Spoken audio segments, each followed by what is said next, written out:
warahmatullahi wabarakatuh. Selamat pagi Bapak Ibu Asesor, salam sejahtera bagi kita semua.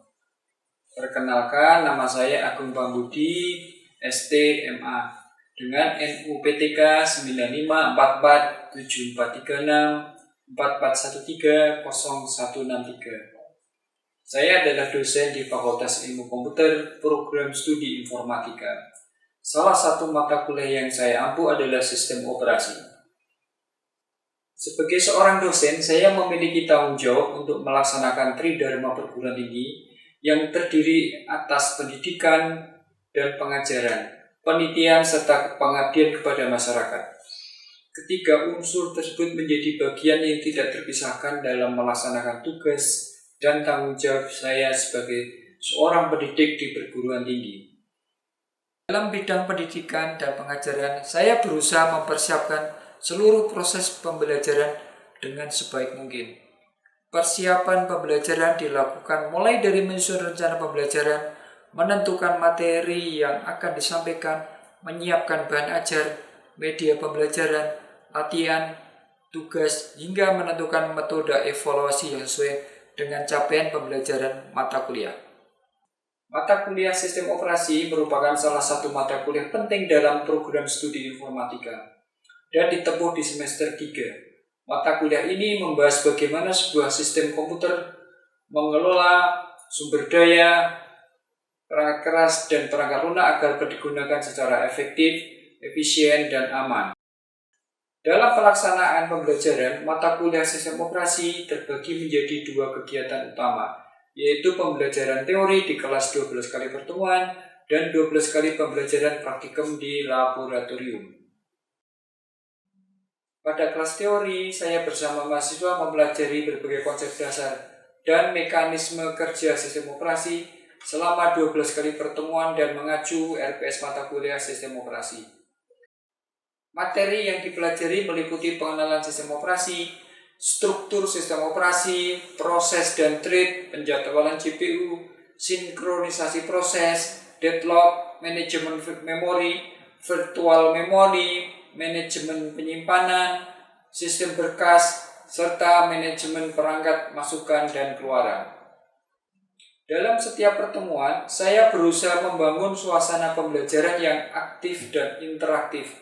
Mahasiswa tidak hanya mendengarkan penjelasan materi, tetapi juga diajak untuk berdiskusi, menganalisis suatu kasus, menjawab pertanyaan, serta menghubungkan teori dengan penerapannya dalam sistem komputer yang digunakan sehari-hari.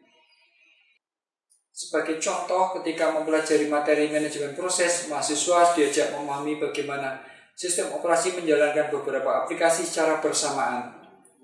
Pada materi penjadwalan GPU, mahasiswa mempelajari bagaimana sistem menentukan proses mana yang akan dieksekusi terlebih dahulu. Sementara itu pada materi deadlock, mahasiswa menganalisis kondisi ketika beberapa proses saling menunggu sumber daya sehingga proses tersebut tidak dapat melanjutkan pekerjaannya. Selain pembelajaran teori, mahasiswa juga mengikuti kegiatan praktikum sistem operasi di laboratorium sebanyak 12 kali pertemuan. Dalam kegiatan praktikum tersebut, mahasiswa belajar secara langsung menggunakan sistem operasi Linux. Penggunaan Linux dalam praktikum bertujuan agar mahasiswa tidak hanya memahami konsep secara teoritis, tetapi juga memiliki pengalaman dalam mengoperasikan dan mengelola sistem operasi. Mahasiswa mempelajari penggunaan perintah-perintah dasar Linux, pengelolaan file dan direktori, pengaturan hak akses, pengelolaan penggunaan, pengelolaan proses, instalasi perangkat lunak, penggunaan shell, serta beberapa kegiatan administrasi sistem lainnya. Dalam setiap kegiatan praktikum, mahasiswa mengikuti petunjuk yang telah disiapkan, melakukan percobaan secara mandiri maupun berkelompok, mengamati hasil dari setiap perintah yang dijalankan, kemudian melakukan analisis terhadap hasil tersebut. Pada akhir setiap pertemuan praktikum, mahasiswa diwajibkan membuat laporan hasil praktikum dan dikumpulkan di Google Classroom. Laporan tersebut digunakan untuk mendokumentasikan proses yang telah dilakukan, perintah yang digunakan, hasil percobaan, analisis, serta kesimpulan dari kegiatan praktikum. Melalui penyusunan laporan, mahasiswa dilatih untuk bekerja secara sistematis, teliti, bertanggung jawab, serta mampu menyampaikan hasil kegiatan teknis dalam bentuk tulisan akademik. Laporan praktikum juga menjadi salah satu bagian dari proses evaluasi untuk mengetahui tingkat pemahaman dan keterampilan mahasiswa dalam menggunakan sistem operasi Linux. Pada cuplikan pembelajaran yang akan Bapak dan Ibu asesor saksikan, fokus pembelajaran berada pada sub JPMK ST 019 JPMK 0511. Mahasiswa mampu menjelaskan tentang pengenalan dan struktur sistem operasi. Sebagai referensi utama dalam pembelajaran, saya menggunakan buku Operating System Concepts dan Edition yang ditulis oleh Abraham Silberstadt, Peter Baer-Galvin, dan Greg Gagne. Buku tersebut digunakan karena membahas konsep-konsep sistem operasi secara lengkap, sistematis, dan relevan dengan perkembangan teknologi komputer. Dalam proses pembelajaran, saya berusaha melakukan evaluasi secara berkelanjutan melalui diskusi, latihan, tugas, laporan praktikum, ujian, serta pengamatan terhadap keterlibatan mahasiswa selama pembelajaran. Hasil evaluasi tersebut digunakan sebagai bahan untuk memperbaiki metode, materi, dan strategi pada pertemuan berikutnya. Bagi saya, menjadi dosen bukan hanya menyampaikan materi dalam kelas, tetapi juga mendampingi mahasiswa dalam proses belajar, membangun pola pikir kritis, meningkatkan keterampilan, serta menanamkan sikap profesional dan bertanggung jawab. Saya berharap pembelajaran sistem operasi, baik dalam kelas teori maupun praktikum di laboratorium, dapat memberikan pemahaman yang kuat kepada mahasiswa. Dengan demikian, mahasiswa tidak hanya mampu menjalankan konsep sistem operasi, tetapi juga mampu menerapkannya dalam kegiatan akademik, pengembangan perangkat lunak, pengelolaan sistem komputer, maupun dalam dunia kerja. Selanjutnya, Bapak dan Ibu asesor akan menyaksikan cuplikan pembelajaran tatap muka pada mata kuliah sistem operasi dengan materi pendahuluan subtopik pengenalan sistem operasi. Demikian perkenalan dan gambaran singkat mengenai pelaksanaan tridharma perguruan tinggi serta proses pembelajaran mata kuliah sistem operasi. Terima kasih atas perhatian yang diberikan. Wassalamualaikum warahmatullahi wabarakatuh. Selamat siang. Assalamualaikum warahmatullahi wabarakatuh. Waalaikumsalam warahmatullahi wabarakatuh. Baik, pada siang hari ini kita ketemu lagi dalam perkuliahan mata kuliah sistem operasi. Baik, di dalam perkuliahan sistem operasi ini seperti yang di awal perkuliahan, kita nanti ada di dalam kelas teori dan ada kelas praktikum gitu ya. Baik, hari ini adalah yang akan disampaikan adalah berkaitan dengan apa itu sebetulnya sistem operasi gitu ya. Karena sebagai mengawali ya, mungkin kita dalam kehidupan sehari-hari mulai dari bangun tidur ataupun mau tidur ya, pasti tidak akan lepas dari sistem operasi. Kenapa seperti itu? Karena kita tidak pernah lepas dengan gadget kita ya. Baik gadget kita yang berbasis tentang Android atau mungkin dari Mac OS ataupun mungkin dari iPhone ataupun yang lain ya. Baik dari situ bahwa betapa penetrasinya sistem operasi itu dalam kehidupan sehari-hari kita adalah luar biasa. Para pengguna dengan perangkat keras yang begitu.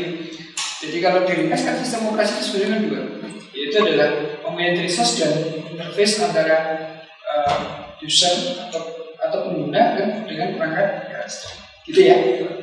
Oke, mulai dari kita bangun pagi, terus kemudian atau mungkin mau tidur ya, itu tidak akan terlepas dengan dengan sistem operasi, karena yang jelas mesti kita akan pegang gadget kita gitu ya, baik itu yang berbasis iPhone ataupun Android ya. Kenapa seperti itu ya? Ini adalah salah satu bahwa kita itu sudah sangat tergantung dengan dengan gadget kita yang notabene adalah semua adalah menggunakan sistem berbasiskan sistem operasi, sehingga kita harus memahami betul apakah sebetulnya daripada sistem operasi itu sendiri. Oke, baik. Jadi sistem operasi sendiri adalah program yang bertindak sebagai perantara antara pengguna atau user dengan perangkat keras. Nanti ada beberapa hal yang berkaitan dengan itu mungkin bisa kita jabarkan, yaitu adalah salah satunya adalah menjalankan program dari user dan membantu menyelesaikan masalah komputasi, karena memang komputer itu adalah diciptakan manusia adalah untuk membantu komputasi. Kemudian yang berikutnya adalah membuat komputer itu adalah menjadi jauh lebih nyaman digunakan. Kalau kita kembali ke beberapa tahun yang lalu di era tahun mungkin 80-an atau mungkin kalau saat ini yang nanti di praktikum kita yaitu dengan berbasiskan dengan menggunakan Linux yang masih menggunakan CLI ya, command line interface, itu semua adalah everything by hand, jadi harus ketik gitu ya. Itu adalah era-era tahun 80-an gitu ya. Tapi sekarang dengan yang sudah menggunakan graphical user interface sehingga semua akan menjadi jauh lebih mudah dan intuitif gitu ya. Dan terus kemudian juga nanti dari sistem operasi sendiri itu akan memanfaatkan secara maksimal dari perangkat keras. Jadi tidak ada lagi istilah mungkin yang disebut dengan idle atau perangkat keras dalam hal ini adalah tidak menjalankan apa-apa. Berikutnya adalah mengontrol eksekusi program dan operasi input output. Baik, kalau dari sekian apa yang dijalankan dari sistem operasi mungkin bisa diringkas, yaitu sebetulnya ada dua. Mungkin ada yang bisa dijawab. Silakan. Untuk mengelola resource terutama dari sisi software dan juga hardware. Oke, terus kemudian Untuk sebagai user interface atau antarmuka antara pengguna dan perangkat keras ya. Oke, baik. Intinya adalah seperti itu. Di sistem operasi itu ada sebetulnya dua industri ya.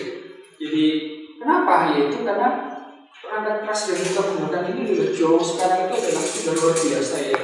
Baik dari sisi kecepatan, terus kemudian baik dari sisi storage ya, sehingga diharapkan bahwa apa yang ada itu adalah bisa dimanfaatkan secara maksimal. Baik, jadi tadi sudah bisa disimpulkan adalah sistem operasi itu terdiri dari yang pertama adalah berkaitan dengan resource allocator ya, terus kemudian juga sebagai user interface. Baik, kalau dari sisi sistem operasi sendiri itu mungkin ada yang tahu, mungkin ada dua bagian ya, mungkin ya, ada yang tahu? Oke, kalau bisa kita jelaskan bahwa ada dua, yaitu yang disebut dengan namanya adalah kernel dan user interface. Oke, baik, ini adalah bagian daripada sistem operasi itu adalah ada dua bagian ini. Dari bagian kernel ini itu adalah sebetulnya adalah bagian yang nanti akan berhubungan dari perangkat keras ya. Tapi kalau kita berkaitan dengan perangkat keras itu nanti akan sebetulnya itu juga terdiri dari berbagai lapisan. Ya. Kalau kita gambarkan itu adalah ada yang di bagian paling dalam itu ya, itu yang disebut dengan hardware gitu. Baik.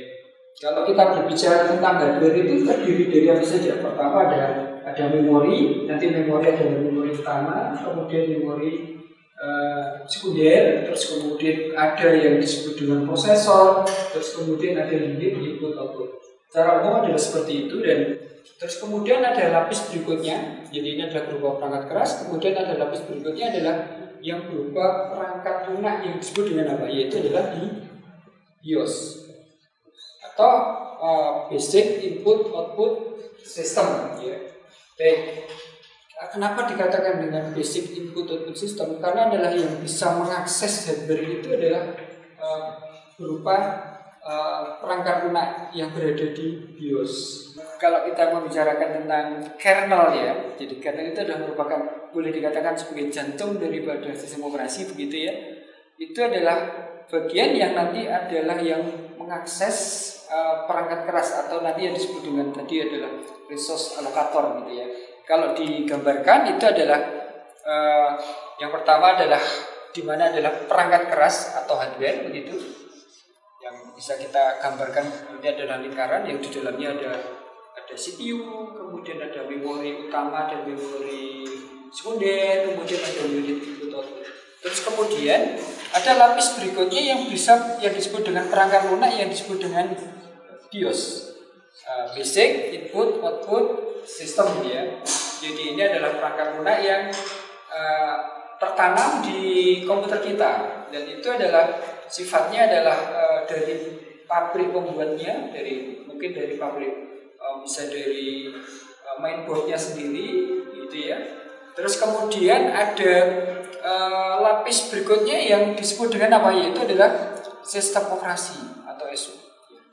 Jadi sistem operasi bisa mengakses hardware itu adalah melalui namanya adalah BIOS.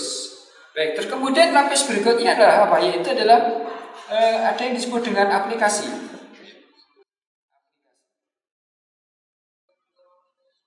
Terus kemudian lapis berikutnya adalah yang paling luar adalah disebut dengan user atau pengguna. Baik. Jadi pengguna dalam hal ini bisa mengakses hardware itu adalah melalui lapis-lapis ini. Paling luar adalah lapis user atau pengguna. Baik, terus berikutnya adalah di sini yaitu berkaitan dengan peran utama daripada sistem operasi itu dan sudah dijelaskan tadi adalah resource allocator, kemudian sebagai program kontrol dari aplikasi gitu ya. Terus kemudian ini adalah kernel ya, yang dikatakan sebagai jantung daripada sistem operasi. Baik, berikutnya adalah evolusi daripada sistem operasi ya. Jadi sejarah tentang sistem operasi sendiri itu sebenarnya cukup lama ya. Evolusi daripada sistem operasi sendiri itu adalah berkembang cukup lama ya. Jadi awal dari perkembangan komputer itu kan dulunya adalah tidak menggunakan sistem operasi. Jadi bisa menggunakan komputer pada waktu itu harus mempelajari hardware itu. Mungkin itu bertahun-tahun dengan secara arsitekturnya sudah dari dulu, terus kemudian mempelajari perintah-perintahnya dalam arti dan bahasa mesinnya ya. Karena kita bisa menggunakan komputer kita dalam bentuk bahasa mesin yang dikenali oleh prosesor gitu ya. Baik, karena begitu sulitnya sehingga diciptakan yang namanya adalah yaitu dengan sistem operasi. Dengan adanya sistem operasi akan menjadi jauh lebih mudah di dalam menggunakan komputer. Di sini di era tahun berapa itu mulai dari sebetulnya era tahun 50-an ya. Jadi kalau komputer sendiri adalah dimulai dari era tahun 40-an dengan menggunakan apung begitu, terus kemudian berkembang gitu ya. Tahun 50-an begitu 60 dan mulai dengan sistem operasi yang dinamakan dengan Multics ya. Ini adalah sistem operasi yang sederhana begitu. Terus kemudian berlanjut begitu dan Unix dalam hal ini adalah merupakan sistem operasi yang sampai dengan saat ini masih eksis. Linux adalah merupakan sistem operasi yang turunan dari Unix ya. Kalau kita menggunakan macOS terus kemudian menggunakan iPhone ya, itu sama-sama sebetulnya adalah ataupun Android itu sebetulnya adalah jantungnya adalah dengan menggunakan basisnya adalah dari Unix. Kalau kita tahu bahwa dua sistem operasi itulah yang menjadi sekarang adalah menjadi mungkin tulang punggung dari apa? Tulang punggung dari gadget kita. Yang mungkin kalau secara pengguna memang banyak Android ya. Mungkin kenapa kok iOS tidak begitu banyak, tetapi eksklusif yang membedakan di situ ya. Itu. Terus kemudian berkembang yaitu terus begitu ya sampai dengan saat ini yang notabene-nya adalah pada waktu itu adalah Unix yang berbasis dengan command line interface. Terus kemudian di era tahun 80-an munculnya dengan IBM PC atau IBM Personal Computer, jadi nenek moyangnya dari komputer yang ada kita sekarang, yaitu dengan menggunakan sistem operasi yang disebut dengan MS-DOS atau PC-DOS di era tahun 80-an yang dimunculkan oleh IBM, terus kemudian berkembang gitu ya, dan Jadi saat ini seperti yang kita pakai itu adalah dari keluarga Windows. Kita kembali ke era tahun awal-awal dari perkembangan komputer ya. Awalnya adalah komputer itu adalah komputer besar sekali, gitu. Mungkin yang disebut dengan komputer yang disebut dengan mainframe ya, yang bisa jadi adalah prosesornya adalah seukuran kulkas mungkin saat ini, gitu. Kemudian storage-nya juga begitu. Terus kemudian terminal ya seperti itu, atau mungkin kita sebut dengan monitor itu terminalnya nanti ada banyak mungkin yang diakses. Jadi di depan pengguna itu hanya ada terminal dan ada keyboard saja, karena untuk prosesor dan yang lain untuk komputernya sendiri itu berada di rumah kan berbeda. Di era tahun 80-an sebetulnya dimulai dari muncul di akhir dari tahun 70-an, yaitu dengan adanya yang disebut dengan perkembangan lebih lanjut tentang prosesor, yaitu CPU yang diinisiasi atau sebagai pionirnya adalah oleh Intel, yaitu dengan prosesor 8088. Tapi sebelumnya ada yaitu adalah prosesor dari 8 bit ya, yaitu adalah contohnya dari Mostek yaitu 6502 atau mungkin ya dari Motorola gitu ya. Tapi sebetulnya kembali lagi ke era akhir tahun 60-an, yaitu prosesor yang digunakan, prosesor pertama kali di dunia yaitu sudah disebut dengan 4004 yang diciptakan oleh siapa? Intel. Di situ itu adalah mulai era komputasi secara personal ya. Membawa manusia untuk menjalani hidup itu adalah saat ini dalam perkembangan dan kekuatan komputasi sudah lebih dari 10.000 kali lebih kuat. Kekuatan atau komputasi itu adalah 2 kali lipat dalam waktu 18 bulan. Dan apa yang disampaikan di era awal dari perkembangan atau dari prosesor sampai dengan hari ini itu masih hukum waktu adalah masih berlaku. Sehingga kalau kita beli komputer atau mungkin beli gadget yang mungkin ya 2 tahun, 3 tahun itu sudah terasa bahwa semua gadget kita atau komputer kita sudah semakin lemot. Itu adalah bagaimana perkembangan baik dari sistem operasi dan dari perangkat keras, dalam ini adalah prosesor. Perangkat lunak dengan perangkat keras itu lebih cepat mana kira-kira? Perangkat lunak ya, baik. Jadi perangkat lunak itu adalah apa? Yaitu adalah memicu dari ekspansi atau mungkin inovasi dari perangkat keras ya. Dari Intel, AMD atau mungkin dari Qualcomm. Mungkin kalau di luar itu ada yang dari dari Taiwan juga ada begitu. Mungkin sekarang juga China sudah masuk ke sana ya. Terus kemudian di akhir-akhir ini yaitu rasa-rasanya bahwa central processing yang biasa kita gunakan itu mulai tersingkir dengan adanya GPU yang digunakan sebagai penggerak utama dari AI kan gitu ya.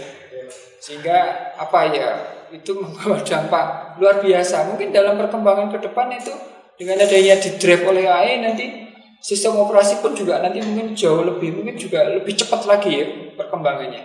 Baik, sebelum kita akhiri perkuliahan mungkin ada yang mau ditanyakan? Monggo silakan.